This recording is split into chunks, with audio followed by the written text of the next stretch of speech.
भजन कभी संकल्प से नहीं होता।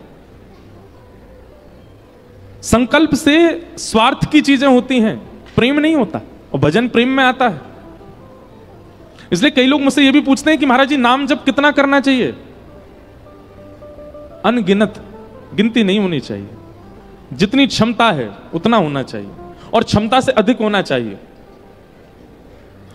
जो गिनती करके कर रहे हैं, हमको 11 माला करनी है, 17 माला करनी है, 108 माला करनी है, ठीक है, पर ठाकुर जी को ज्यादा प्रसन्नता नहीं होती होगी आपकी मालाओं से। क्यों? आप गिन करके कर रहे हो। जैसे ये तो वही बात हो गई कि आपने गिन रखा है, महाराज जी हमारे घर आएंगे, हम 2 ही रोटी खिलाएंगे इनको। महाराज जी पहली रोटी, दूसरी रोटी। अब महाराज जी बेचारे भूखे बैठे हैं, आप 2 रोटी खिलाने के बाद हाथ पे हाथ धर के बैठ गए। अब महाराज जी आपको देख रहे हैं, भूख लगी है, कुछ दो की क्षमता है हमारी, इतना ही पाइए बस। अगली बार से क्या होगा? आपके यहां आऊंगा ही नहीं खाने। बोले भाई 2 ही खिलाता है, भूख ज्यादा लगी हो तो। ठीक वैसे ही ठाकुर जी भी देख लेते हैं, भाई इसकी गिनती है तो 5 माला करनी है, 11 माला करनी है, 108। और ठाकुर जी की इच्छा 200 की हो तो आप 108 के बाद, और 108 ये गिनती से करने वाले लोगों की माला पता कैसे होती है? वो जल्दी जल्दी और करते हैं, इतनी जल्दी करते हैं कि जल्दी से हमारी काउंटिंग पूरी हो। इसका कोई लाभ नहीं है। अनगिनत होनी चाहिए। और एक और बात, क्षमा प्रार्थी है। अगर आपके गुरु ने आज्ञा की है कि इतनी माला करनी है तो उतनी माला करो, गुरु आज्ञा मान करके। उसके बाद आप अपनी क्षमता से करो। जैसे गुरु जी ने आज्ञा दी है कि 11 माला करनी है, पहले आज्ञा का निर्वहन करो, 11 माला कर दो। 11 माला हो जाने के बाद फिर माथे से माला लगा करके अब अपनी क्षमता से करो, कितनी कर सकते हो। आज्ञा का पालन और अपनी क्षमता का निर्वहन। भाई प्रेम प्रस्तुत होना चाहिए ठाकुर जी को, तभी तो प्रसन्न होंगे, गिनती नहीं। संकल्प से भजन नहीं होता, अनुष्ठान होता है। तो ईश्वरदास जी संकल्प नहीं कर रहे थे। पत्नी से कहा, बोले अन्न रोटी मांगूंगा भगवान से भजन करके। अरे भजन करके ठाकुर जी को मांगूंगा, कभी अन्न जल नहीं मांग सकता। चाहे भूखा मर जाऊं, चाहे प्राण निकल जाए, पर अन्न जल रोटी कपड़ा घर मकान ये सब ठाकुर जी से नहीं मांगूंगा। ये तो प्रारब्ध से मिलने वाली वस्तु हैं, इनके लिए ठाकुर जी को क्यों परेशान करूं मैं।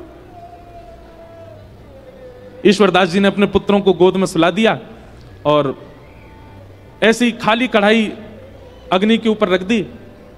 ठाकुर जी ने जब यह दृश्य देखा तो देख करके ठाकुर जी सह नहीं पाए, रोक नहीं पाए, प्रकट हो गए। वो शंख चक्र गदा पद्म धारण करके जैसे ही ठाकुर जी प्रकट हुए, ईश्वरदास जी ने प्रणाम किया। भगवान ने प्रसन्न होकर के कहा, वरदान मांगो ईश्वरदास, क्या चाहिए। ईश्वरदास जी बोले, बस एक ही वरदान दे दीजिए। क्या? कि मेरी पत्नी के चित्त में, मेरे बच्चों के चित्त में और मेरे चित्त में आपसे मांगने के लिए जो भी इच्छाएं प्रकट हुई हैं वो सब खत्म हो जाएं। हम कुछ मांगे ही ना आपसे। मेरी पत्नी भी ना मांगे, मेरे बच्चे भी ना मांगे, मैं भी ना मांगू। हम चारों पांचों शून्य हो जाएं चित्त से। हम आपको देख लिए हैं, इसके बाद हम कुछ ना मांगे। ठाकुर जी इतने प्रसन्न हो गए ईश्वरदास से, ईश्वरदास को उठा करके स्वयं चूल्हा पे बैठे और चूल्हे पे बैठ के अपने हाथ से स्वयं ठाकुर जी ने खिचड़ी बनाई और खिचड़ी बना करके पत्नी बच्चे ईश्वरदास को पवाई अपने हाथ से बना करके। और जैसे ही खिचड़ी पा करके तृप्त हुए, तृप्त होते ही ठाकुर जी ने कहा, अब आपकी लीला पूर्ण हुई, अब आपका इस धराधाम पर रहने का कोई औचित्य नहीं, चलो हमारे साथ। पत्नी, बच्चे, ईश्वरदास, और ईश्वरदास जी की एक पतली सी घोड़ी थी, मरी गिरी सी बेचारी, वो भी नहीं खा पी पाती थी, उसको भी ठाकुर जी ने मुक्ति प्रदान कर दी। सबको लेकर के ठाकुर जी वैकुंठ प्रस्थान कर गए। इसे कहते हैं प्रेम। जहां इच्छा नहीं, इच्छा की गंध भी नहीं है, उसको कहते हैं प्रेम। हमारी बात बहुत सावधानी से सुनिएगा, चाहे मानव के प्रति हो, चाहे ठाकुर जी के प्रति हो, प्रेम यदि इच्छाओं से भरा हुआ है वो प्रेम नहीं है। कहां तक कहें, दर्शन की भी इच्छा, यह भी एक स्वार्थ है, यह भी प्रेम नहीं है। कोई इच्छा नहीं होती। मैवं विभोर्हति भवान गदितुं नृशंसं संत्यज्य सर्व विषयांस्तव पादमूलम् भक्ता भजस्व दुर्वग्रहमात्यजास्मान् देवो यथादि पुरुषो भजते मुमुक्षु। कोई इच्छा नहीं, ऐसी भक्ति, इसे कहते हैं परम धर्म। यह परम धर्म भक्ति है जहां कोई इच्छा नहीं है ठाकुर जी से।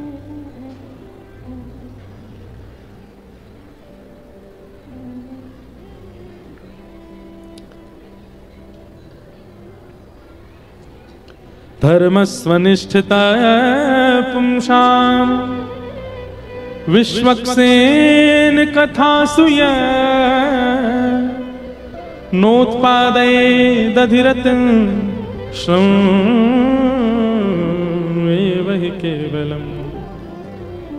जहाँ ले चलोगे वहीं मैं चलूँगा।